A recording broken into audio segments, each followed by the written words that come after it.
What just happened? What did we just do? What did you just see or learn?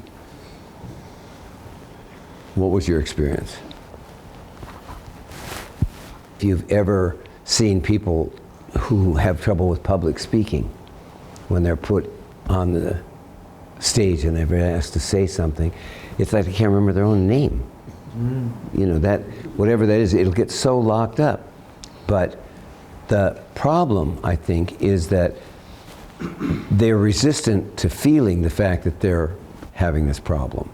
And as soon as you feel the tightness in your body, just feel it for a minute, it almost automatically starts to relax.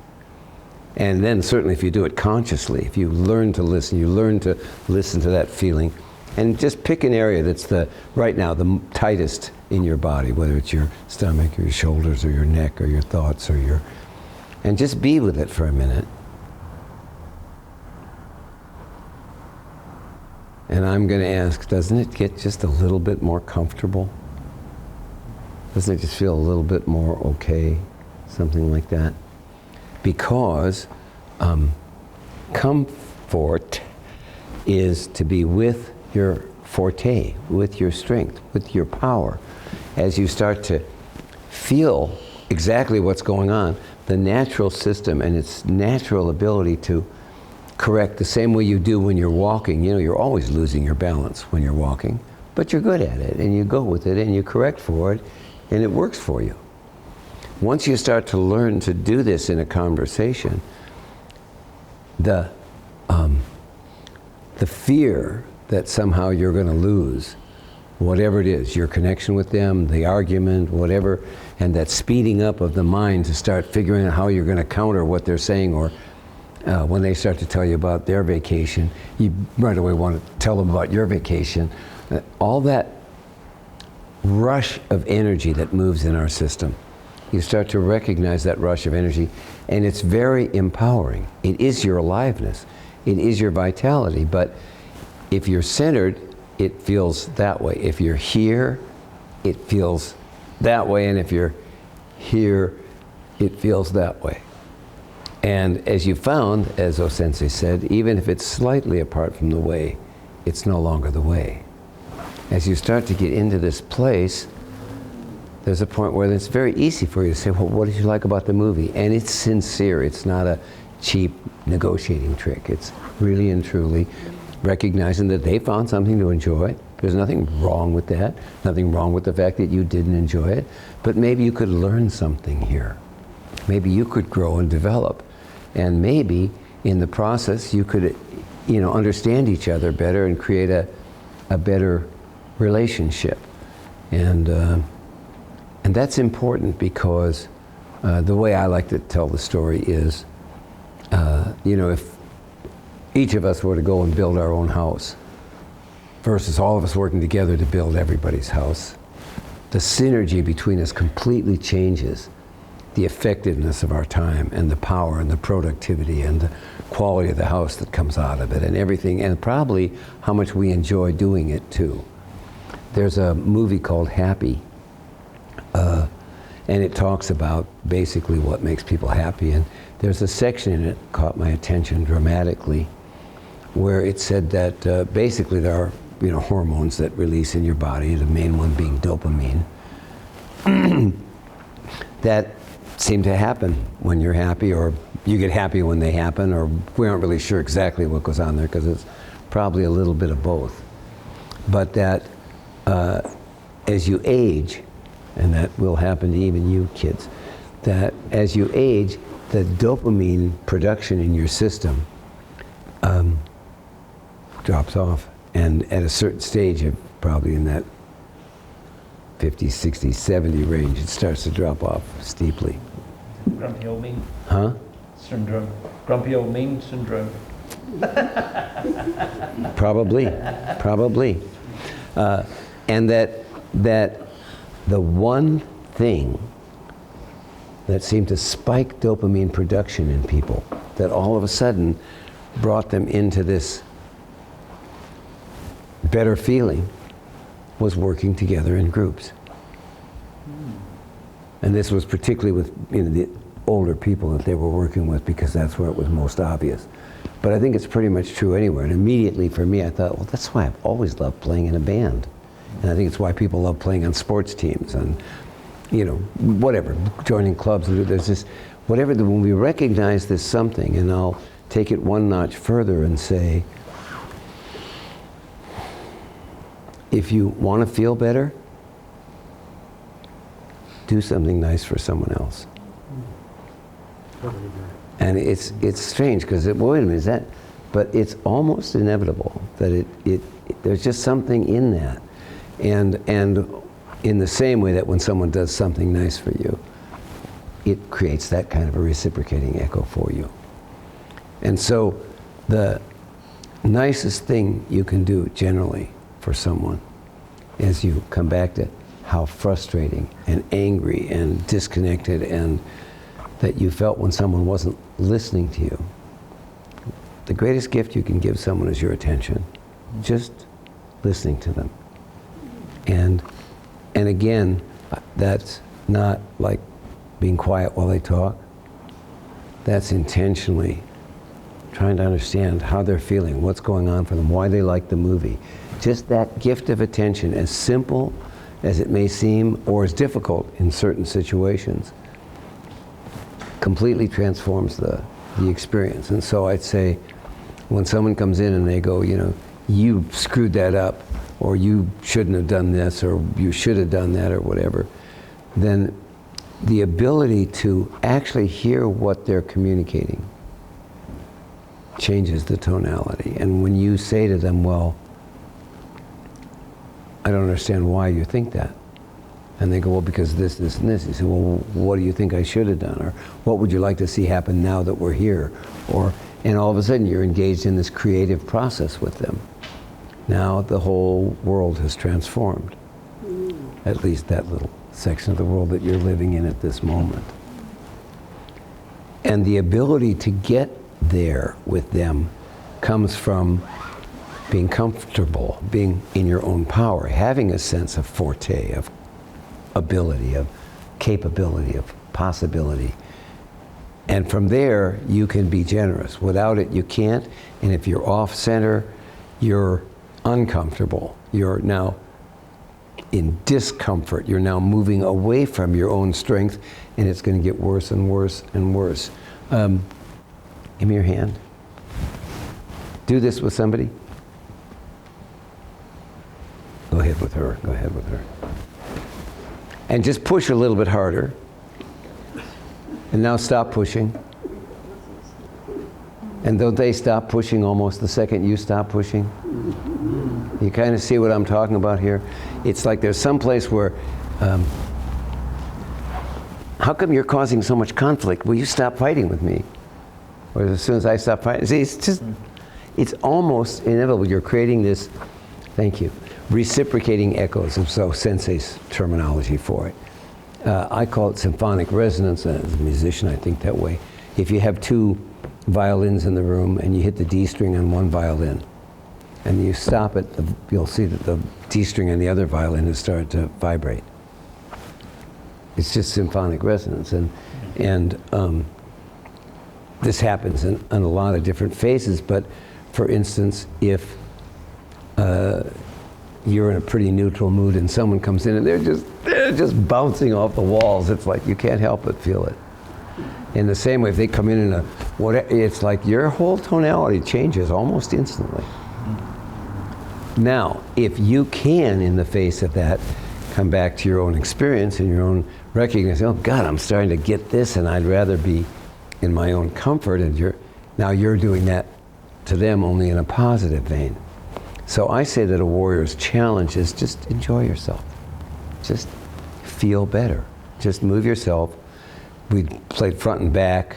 We could do tighter, looser, and find the right place. We could do up and down. We could play with it a lot of different ways. We could play with angrier, weaker, whatever.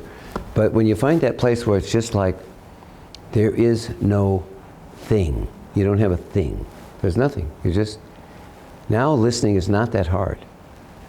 It's a kind of a natural thing that goes on between us. And if you, this may be a little for you folks, but maybe you can get it.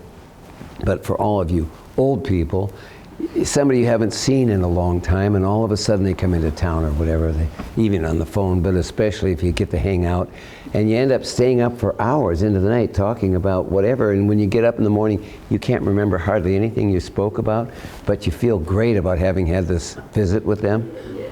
This is the place that we're looking to create with each other, and it's very natural, and it exists as soon as we get into a good place with ourselves. And it moves them towards it even if they're in a bad place, and you've all done that with some of your friends who are having a hard time. Now the question is, are you paying attention to your own listening? Are you listening in a way that puts you in a place where you have the power to be generous with your heart, with your spirit, with your attention? And that's really where the listening goes. Are you listening to where you are with yourself? But let me give you one more story here that I like. You're about to go to dinner, and you've been invited to dinner, but it's this couple who's always arguing. They're always belittling each other. They just never seem to stop being, got it? Or actually, another couple called, and they're wonderful. They love each other. They're great. They're really supportive. And which dinner would you rather go to? Is any question here in anybody's mind? Does this make sense to you? You know, or for me, it was when my parents were fighting, or when they were getting along. You know, did I like one better than the other? Well, there wasn't any question in my mind. And what I want to say is, all of us are made from a mother and a father. All of us have within us a masculine and a feminine quality. And when our masculine and feminine qualities aren't getting along, we don't want to go to dinner with you either.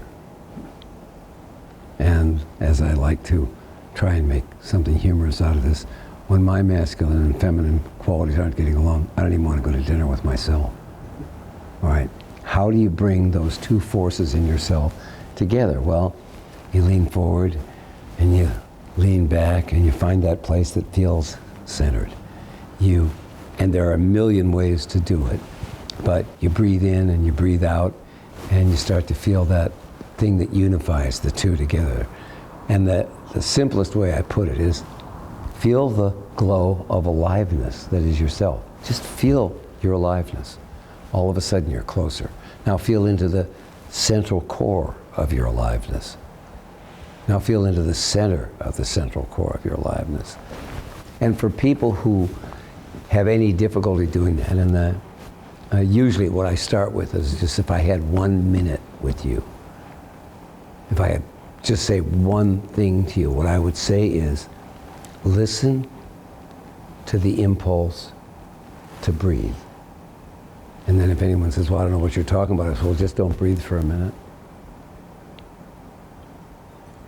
And somewhere about 20 seconds in, they take a breath. That's what I'm talking about. That you were breathing before you ever thought about it. You've been breathing all your life. You don't even think about it most of the time, because there is this pulse of life that's flowing through you. When O-Sensei, the founder of Aikido, said, the secret of Aikido is to harmonize ourselves with the movement of the universe and bring ourselves into accord with the universe itself. And then my general assumption is that most people hear that and it sounds pretty much like gobbledygook. I mean, you know, kind of great idea and all that, or beautiful, lofty stuff, but how do we do that? Where's the movement of the universe? What do we do with that? Well, the movement of the universe, you don't realize this, but the universe is what keeps you alive. The universal energy and its pulse moving through you as the impulse to breathe when you're not paying attention keeps you alive. That pulse is going on all the time, and most of us don't listen to it. We just accept it. We just, you know, like I said, you know, my parents told me a lot of stuff and I heard them. I just didn't listen. And the universal impulse that's going on in you is a combination of lots of signals, if I can use that word, between the aspects of your being. the neural system, the emotional system, the circulatory system, the muscular system, the whole thing is making this communication to you about what you need and want to do when you're hungry and stuff like that. And you'll usually listen to yourself when you're hungry, but if you would listen to this impulse to breathe and start to recognize it as the universal pulse in your life, and then intentionally harmonize your, what I call your volitional breath, because if I told you to take a deep breath, everybody can do that, right? When you start to feel that and then intentionally breathe exactly like you want to, these signals start to connect in a way. Messages that are going on at a much deeper level of your being start to activate. And in the same way that you don't normally listen to the impulse to breathe, all of a sudden when you become aware of it, it's not that hard. And then if you stay with that for a few minutes, you start to feel a little bit subtler something going on. And usually when it gets strong enough, you'll hear some of these voices. You're hungry, you're tired, or whatever. But as you start to feel like, oh, and I don't even want to make up yours, but you will find that there's a spirit that's communicating to you, an energy, a feeling, a quality that's moving you in a certain way. One of them is you'd like to be more connected with the idiot you were talking to in that conversation we talked about earlier. You'd like to have the conversation work better, whatever, it doesn't matter. The more you get in harmony with that, now I'm going to tell you something that I couldn't prove. I don't even really know if it's true, but I think it is. That when you start to come into that harmony with yourself, magical stuff starts to happen in your life. People invite you to New Zealand, all sorts of crazy stuff happens, you know? And so learning how to come into that sense with yourself in the midst of you're late for work, you don't have enough money for this, somebody else wants that, all the distractions and all the pressures of life, to be able to stay in this process while you're dealing with that, that's a real challenge. But once you can hear your own inner messages, you'd be surprised how much you begin to understand, oh, when somebody's talking to you about what they liked in the movie, they're telling you something else that's important to them. And when you hear that, all of a sudden, they open to you in a way that you never expected. And all of a sudden, I can't tell you how many people, because, and I owe this to Aikido, but also to yoga and also to a few of these other disciplines that have been very critical to my life. But how many people I've had kind of a clash, a personality clash with. And because of these practices, we've almost all, I mean, with almost everyone, I have a reconciled relationship. And there may be a couple people who we don't see each other that much, but I don't even think they hate me anymore. And I certainly don't hate them. And actually 90% of these people, I think we have good relationships now, and we sort of enjoy each other. And because I've been able to do these practices with myself, I've been able to do these practices with them, and it's gotten us into a place where we enrich each other's lives. And I think that that potential exists at a larger circle. So I've said a lot. Anything you're thinking or wondering, anything working or not working for you, anything you'd like to say at this point? I find one of the important things in my life is you don't have to agree with people, but it's important to respect their point of view. It's like raising your children. They grow into adults. There's things that you don't agree with how they live in their life, but you're there to love and support them. You're not there to tell them how to run their life. And I think the same thing applies with people. You're hearing maybe an opposite point of view. It's important to respect that view and feel comfortable about that. Otherwise you become very legalistic and dogmatic about everything. That I'm right and you're wrong. And that's where the danger comes about. Well, your magic word there was if you're comfortable. And what I want to say is that's your work, is to get into a place where you feel more comfortable. And it may not be perfect, but if you move a little bit in that direction by just enjoy yourself a little bit more right this second, or love yourself.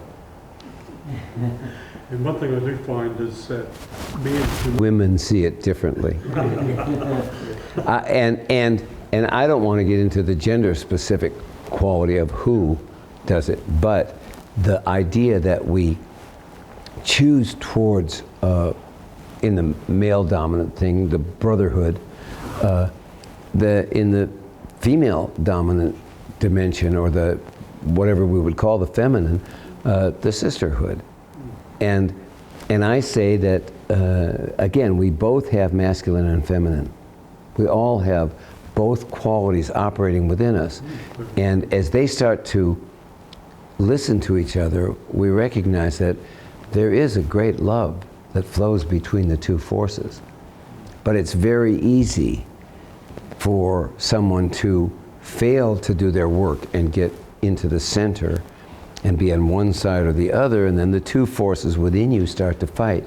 And as soon as they do, you will project that fight out on whoever is closest, whoever happens to be there at the time, and your tonality with that will start to generate a symphonic resonance or reciprocating echoes. And if they match you, pretty soon you're that couple. And you could be the other couple, but in order to do that, what we were talking about, it's an act of intent. It's a choice to feel better. And as one of my friends and students who was an alcohol counselor used to say, if you quit drinking, you'll feel better. You'll feel pain better. You'll feel pleasure better. You know, you'll feel better. And what I want to say is, as you start to do that, there is kind of, the stuff that doesn't feel good, you kind of may want to move away from it, but it's the pain that causes you to take your finger out of the fire. It's feeling the stuff that doesn't feel right that helps you move into the place that does feel right. So it's feeling both. It's feeling yourself. It's feeling more and more completely present and receiving those messages. And they can be subtle, or you can be distracted, and the way to get back to them, the simplest, most tangible access, is just listen to the impulse to breathe. And I'd say do three, Breathe exactly like you want to. Just feel the way your body's talking to you. And usually I would say, one breath, you're already feeling better probably, but by 3, almost guaranteed, and it never takes 7. And it's that simple. Now, do you want to do it or don't you? It's bringing that intent in, and that is standing up. You fell down a lot of times, you start to feel better, feel worse, whatever. Just keep doing it. Just right this minute, feel a little bit better. Breathe a little more the way you want to. Feel more comfortable. Do what kind of movement in your body feels more comfortable to you. Move in a way that feels good to you in that sense. And almost, my experience, almost immediately go from the grumpy old man, to the loving grandpa, or, whatever. You start to hit a place where you radiate joy. And I would say just love the impulse to breathe. Just love it. And as O-Sensei said, love gives birth to harmony. And harmony brings forth joy. And joy is the greatest treasure. And once you do that work, you'll find that, I can't tell you how many people have,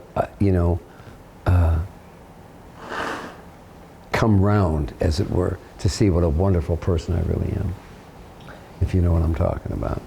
And I'm as volatile and hostile and everything else as anyone else, but I do have some training.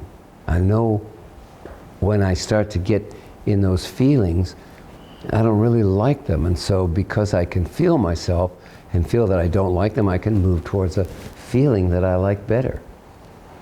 O-Sensei said, and this guy was, the master of martial artists, that this quality, it changes everything. But it comes out of listening to the impulse to breathe, listening to the aliveness in your own system, listening to the affect that you're experiencing. And I would go back to, if you're feeling a little under it, if you just feel into that, it's still energy. And the more you get into the forte into the strength of that energy, the more you start to come alive. And there are stories, the old man, when he was, towards the end, they had to virtually help him up the stairs. But once he get on the mat, this transformation would happen. And I want to say that, we're not going to defeat death, but that, if he could do it with that, we can do it with a little bit of depression or somebody being a little snarky or somebody who seems insensitive to our needs or disrespects our dignity or whatever, because we have our connection to the universe, and that changes everything. And once you're listening to that universal pulse and you recognize that you are sustained by an entire universe of energy, you don't live separate. You never could be isolated or separate. It's just a feeling that you made up. And I'm sure you've had someone say something to you and been very offended by what they said. And then later, if you ever got a chance to talk to them about it, they said that wasn't what they meant at all. You get where I'm going with this. That I have that with my brother a lot. He's just incredibly talented, and he can be very difficult, and he's really good at it. And so, I get sometimes hyper defensive with him, and I come back and I go, that wasn't him. That was me. That was me reacting negatively before I really heard what he had to say. And if you can hear what I'm telling you, I'm going to guess that all of you have done it with someone at points in your life, and the more you're aware of it, the more you can catch yourself and turn it into something that's a positive choice, where you start to listen to the feeling you're operating from and start to say, wait a minute. I heard a great phrase one time. One of the teachers, someone said, well, but what do you do with the people who don't want to play?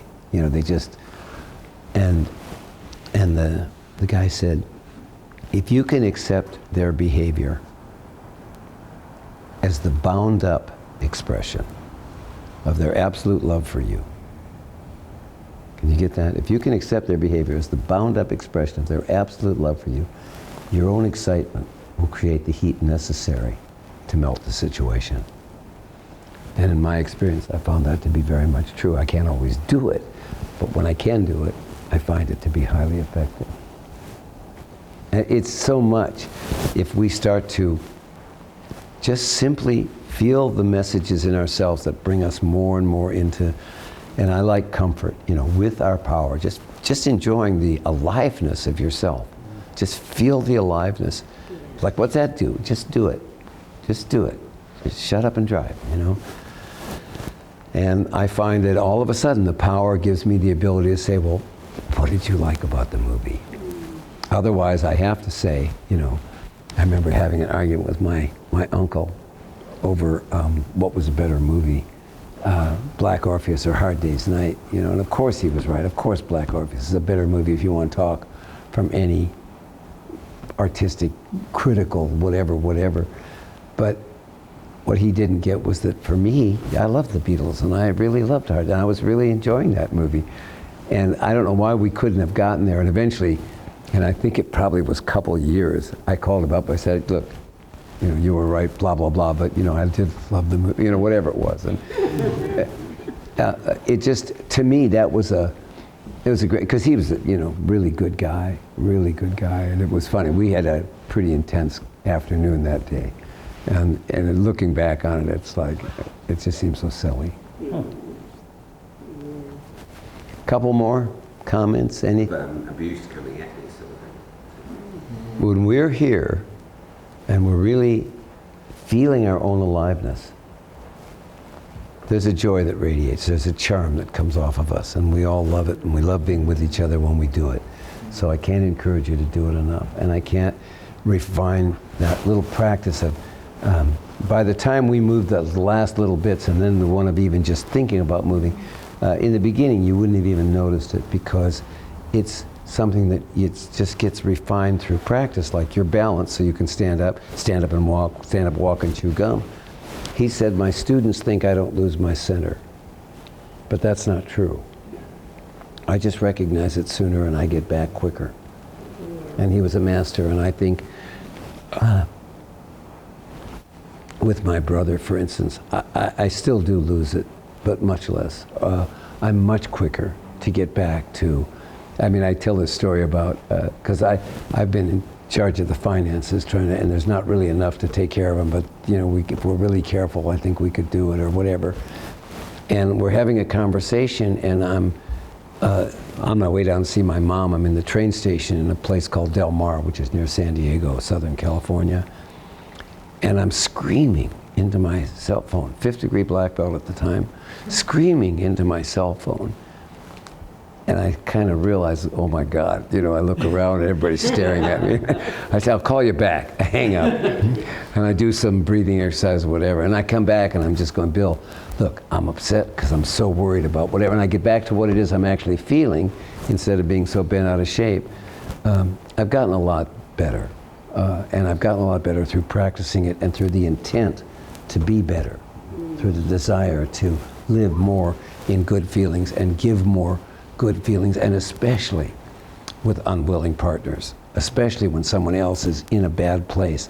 That's the time when, more than anything, if you want to feel better, do something nice for someone else. So, I think we might be done. What do you think? Is anything left? No, I think we- Yeah, no, Sensei said my students think I don't lose my sense. That's not true. I just recognize it sooner, and I would say, do I still lose it? Absolutely. But have I been yelling in train stations lately? No.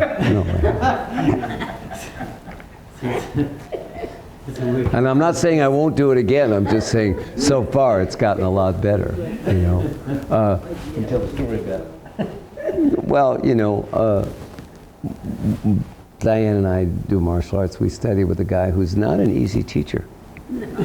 And believe me, I have my moments with the guy, but and I still have had one or two where I think I say to myself afterwards, you idiot, you know. But for the most part, yeah, no, I catch it pretty quick. As soon as I get that vibe, I catch it pretty quick, and I find a way to, well, what did you like about the movie?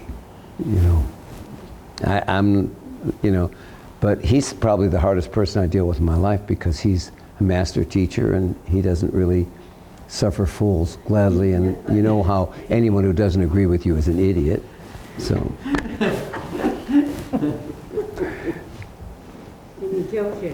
No, I you know, to me, I say, because although he and I share some tremendous similarities in certain areas and ways, we couldn't be more different. And the fact that we're able to still be working together 55 years in is a tribute to Aikido in every way.